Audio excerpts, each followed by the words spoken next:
Γεια σας φίλοι μου, στο σημερινό βίντεο θα κάνω ένα βίντεο, θα σας δείξω την πισίνα και τι έχει γίνει εδώ με την πισίνα. Τώρα δεν είχα βασικά ιδέες να κάνω κανένα άλλο βίντεο, γι' αυτό είπα να κάνω με την πισίνα που εντάξει εδώ πέρα έχει ένα ενδιαφέρον. Λοιπόν, η πισίνα αρχικά είναι αυτή, όπως θυμάσαι στο παλιότερο βίντεο είχα κάτω στην πισίνα υπόστρωμα πέτρες, χαλίκι ενιδρίου, αλλά έχει πόσο κάνα μήνα που το έβγαλα, που ξύπνησε και χελώνα από την άρκη δηλαδή. Και το έβγαλα διότι μου είχε τρυπήσει την πισίνα εκεί κάτω, όπως βλέπετε έχει αυτό εκεί το μπάλωμα. Είχε τρυπήσει η πισίνα και έχανε λίγο νερό και το έβγαλα. Και εντάξει, καθαρίζει και πολύ πιο εύκολα τώρα η πισίνα, είναι η αλήθεια με αυτό που λείπει το χαλί, γιατί εκείνο κρατούσε πάρα πολύ βρωμιά, δεν ξέρω. Τα ψάρια είναι η ίδια, εκτός από κάποιες μικροαλλαγές που έχω κάνει. Θα σας τα δείξω τώρα. Απλά είναι εδώ πίσω, είναι φοβισμένα, δεν ξέρω γιατί. Από χτες είναι φοβισμένα τα ψάρια. Θα τα ταΐσουμε κιόλας τώρα λίγο βασικά. Τώρα πέταξα λίγη τροφή, αλλά δεν ανεβαίνουν να φάνε. Τέλος πάντων, όσοι θυμάστε στο παλιό βίντεο, άμα πάτε και το δείτε, είχα ένα άσπρο κόη που το είχα πάρει σε ευκαιριακή τιμή που έλεγα. Λοιπόν, αυτό το κόη είχε μεγαλώσει πολύ, είχε γίνει σαν το μεγάλο το χρυσόψαρο που έχω. Αυτό το πορτοκαλοκίτρινο. Δεν ξέρω αν φαίνεται εδώ κάτω. Ναι, είχε γίνει σαν αυτό και καθάρισα την πισίνα γιατί ήταν βρώμικη, δεν την είχα καθαρίσει όλο το χειμώνα. Να τα ψάρια να μην τρώνε τώρα. Και την επόμενη μέρα πήδηξε και το βρήκα από έξω εδώ πέρα ψόφιο, δεν το πρόλαβα, ήταν ξέρω. Αλλά ναι, κρίμα, το κόη είχε γίνει ωραίο μεγάλο. Χαμένο, άντι τζάμπα πέθανε. Τώρα τα χρυσόψαρα έδωσα ένα πορτοκαλί που είχα σαν εκείνο εκεί. Άμα το θυμάστε, ήταν ίδιο και απλά το έδωσα σε ένα φίλο μου. Μου έδωσαν το παλιό μου, ένα παλιό που είχα. Ένα που είχα από παλιά, ένα κίτρινο με. Ένα άσπρο βασικά με κίτρινο, αυτό εδώ πέρα το μικρό. Μου το έδωσαν ξανά πίσω. Και αγόρασα αυτό εδώ πέρα το μικρό, το οράντα, το οποίο το είχα πάρει πιο μικρό, το έχει μεγαλώσει λίγο εδώ στην πισίνα. Γιατί αυτό το έχει αρκετούς μήνες που το πήρα. Αρκετούς, εντάξει, έχει κανένα δίμηνο, τρίμηνο. Και εντάξει, έχει μεγαλώσει λίγο. Αυτά μεγαλώνουν γενικότερα αργά, οπότε εντάξει, δεν μου κάνει εντύπωση που μεγαλώνει αργά. Τώρα η χελώνα αυτές τις μέρες έχει λίγο κρύο εδώ στη Θεσσαλονίκη και δεν ξέρω, κρύβεται ξανά. Αλλά ναι, κανονικά έχει ζέστη. Επίσης να δούμε λίγο, έχω και ένα άπλη σνίλ εδώ μέσα, ένα μεγάλο αυτό εδώ. Το οποίο δεν είναι εκείνα τα παλιά που είχα, άμα θυμάστε το προηγούμενο βίντεο, δεν είναι εκείνα, εκείνα τα δύο πέθαναν. Αυτό το αγόρασα καινούριο, το έχω και αυτό αρκετούς μήνες, είναι η αλήθεια. Τώρα οι χελώνες είναι, η χελώνα βασικά είναι εκεί μέσα. Άμα πετάξουμε λίγο, ελπίζω να βγει, άμα τα δει.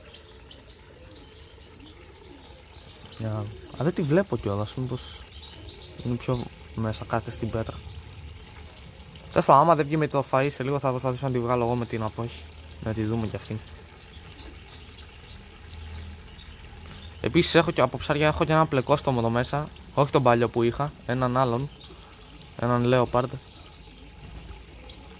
Εντάξει, όταν τον έχω εδώ πέρα θα ζήσει όλο το καλοκαίρι, θα έχει μεγαλώσει και το χειμώνα θα τον βάλω κάτω στον ιδρύο. Διότι να μην έχει την ίδια τύχη με τον άλλον που πέθανε από το κρύο. Τώρα άντε θα βγει χελώνα, τι θα κάνει. Την είδα μέσα εκεί είναι, φάνηκε λίγο. Ναι. Δεν μπορώ να περιμένω να πότε θα βγει. Να τη, φαίνεται λίγο το πόδι της. Τι κάνει. Λοιπόν, θα περιμένω να βγει. Δεν μπορώ να καταλάβω τι κάνει, και παίζει να κυνηγάει τον μπλεκόστομο, αλλά δεν νομίζω. Απλά δεν ξέρω, κολυμπάει εκεί μέσα για κάποιο λόγο.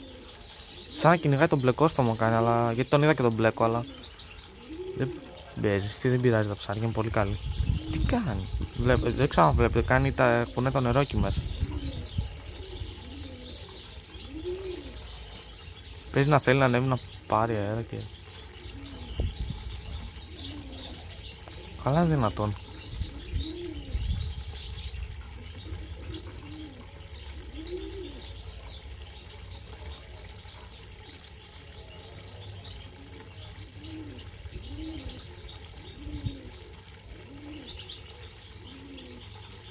Τέλος πάντων, θα τη βγάλω γιατί δεν μπορώ να καταλάβω τι κάνει.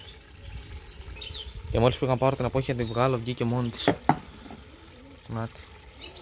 Είναι ο χελώνος ο Φλόριντας που είχα από το προηγούμενο από παλιά. Ο ίδιος χελώνος είναι. Πολύ ωραίος, ανεβαίνει εδώ πέρα, κάνει και μπάστινγκ πάνω στην πέτρα. Για μου θα φάει τώρα. Αέρα θέλει να πάρει και μετά θα φάει. Δεν έχει μεγαλώσει ιδιαίτερα.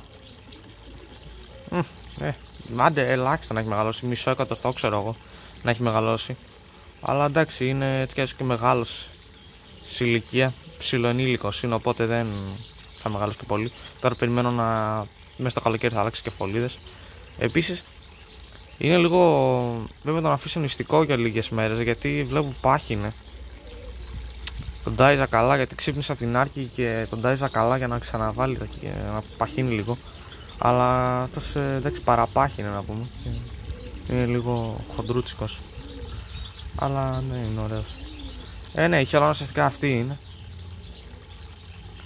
Βλέπετε τρώει κιόλας τώρα. Πολύ ωραία χελώνα. Δεν πειράζει τα ψάρια. Επίσης ο πόθος έχει μεγαλώσει εκεί πίσω. Δεν ξέρω αν το βλέπετε. Όχι φαίνεται.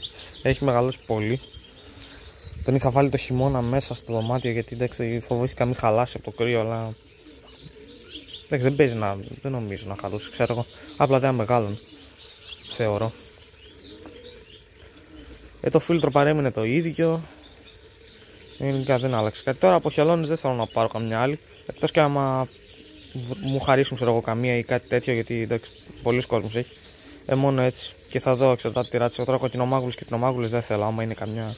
Επίσης τα χρυσόψαρα είναι εγκαστρωμένα, το πορτοκαλοάσπρο. Αυτό είναι εγκαστρωμένο, δεν σε κατάλαβε. Εμένα το ράντα μου αρέσει πολύ από τα χρυσόψαρα, δεν ξέρω, είναι ωραίο. Είναι έτσι χοντρούτσικο, είναι διαφορετικό από τα άλλα. Αυτά λοιπόν, ελπίζω να σας άρεσε το βίντεο. Τώρα εντάξει καλοκαιράκι έρχεται, θα κάνω περισσότερα βίντεο. Θα πάμε και για κάνα herping. Αυτά λοιπόν, γεια σας.